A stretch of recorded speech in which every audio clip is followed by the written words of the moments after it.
आज हम बात करने वाले हैं उस ऐतिहासिक और विवादित फैसले की जिसने जम्मू कश्मीर का पूरा भविष्य बदल दिया। हाँ, मैं बात करने वाला हूँ आर्टिकल 370 और 35A के हटने की। ये सिर्फ एक कानून की बात ही नहीं, ये एक राजनीति और रणनीति से लिया गया एक चतुर निर्णय था। तो चलिए शुरू करते हैं। 1947 में भारत की आजादी के समय ब्रिटिश भारत और प्रिंसली स्टेटस अलग अलग थे। ब्रिटिश भारत पर डायरेक्ट अंग्रेजों का शासन था और प्रिंसली स्टेटस में राजाओं का शासन था। और जम्मू कश्मीर के जो राजा थे वो राजा हरी सिंह थे और जो हिंदू राजा थे। लेकिन वहां पर जो ज्यादा जनता थी, पॉपुलेशन थी, वो मुस्लिम जनता थी। तो वहां का जो ये इलाका था वो बड़ा संवेदनशील इलाका था। जब आजादी मिली तो इंस्ट्रूमेंट ऑफ एसेशन जो कि कानूनी दस्तावेज था उसके तहत जम्मू कश्मीर को भारत में मिला लिया गया।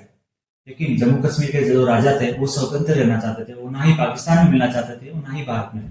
पाकिस्तान ने इसी स्थिति का फायदा उठाया और कश्मीर पर हमला कर दिया। तभी भारत ने सिख बटालियन एयर ड्रॉप करके स्थिति को संभाला और इसी स्थिति को देखते हुए आर्टिकल 370 पेश किया गया। इसका मतलब ये था कि जम्मू कश्मीर की कुछ संवैधानिक स्वतंत्रता बनी रहे, वहां का संविधान, वहां का प्रधानमंत्री और वहां का अपना फ्लैग।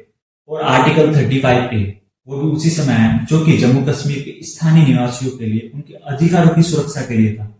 समय के साथ आर्टिकल 370 का जो मुद्दा है वो विवादों का कारण बनता रहा और कई नेताओं ने इसे केंद्र सरकार पर चैलेंज भी किया। आर्टिकल 370 को हटाने के लिए कई प्रकार की रणनीतियां भी बनी, जैसे कि पीडीपी और बीजेपी का 2015 में समर्थन बनना और 2018 में एकदम से बीजेपी का समर्थन वापस ले लेना। 21 नवंबर 2018 को महबूबा मुफ्ती का कॉल न लगना, फैक्स मशीन का अचानक काम न करना, ये सब समय की योजना का एक हिस्सा माना गया। 20 दिसंबर 2018 को राष्ट्रपति शासन लागू करना, जिसके तहत राज्य की सारी शक्तियां केंद्र सरकार के हाथ में आ गई। ये जो सारी घटनाएं हुई, इन सारी घटनाओं ने एक रणनीति माहौल बनाया जो कि आर्टिकल 370 को हटाने के लिए था। फिर आया 5 अगस्त 2019 का दिन। राष्ट्रपति जी ने एक नोटिफिकेशन जारी किया। राज्य के सारे प्रशासनिक अधिकार सीधे केंद्र को मिल गए। आर्टिकल 35A और 370 को पूरी तरीके से हटाया गया।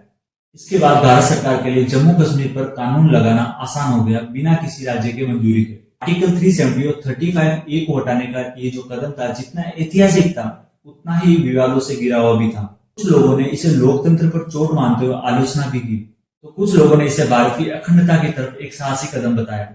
दोस्तों, आर्टिकल 370 को हटाना केवल कानून में परिवर्तन नहीं था, ये रणनीति, योजना और समय का खेल था, जिसमें केंद्र सरकार ने सबसे पहले सुरक्षा सुनिश्चित की, फिर उसके बाद प्रशासनिक बदलाव किए और अंत में कानूनी रूप में उसमें बदलाव किया। आज जम्मू कश्मीर पूरी तरीके से भारत का हिस्सा है। इतिहास में इसे ऐसा मोड़ माना जाएगा जिससे भारत की सीमाओं और भारत के संविधान को पूरी तरीके से मजबूत बनाया। तो दोस्तों, ये थी कहानी आर्टिकल 370 और 35A के हटने की।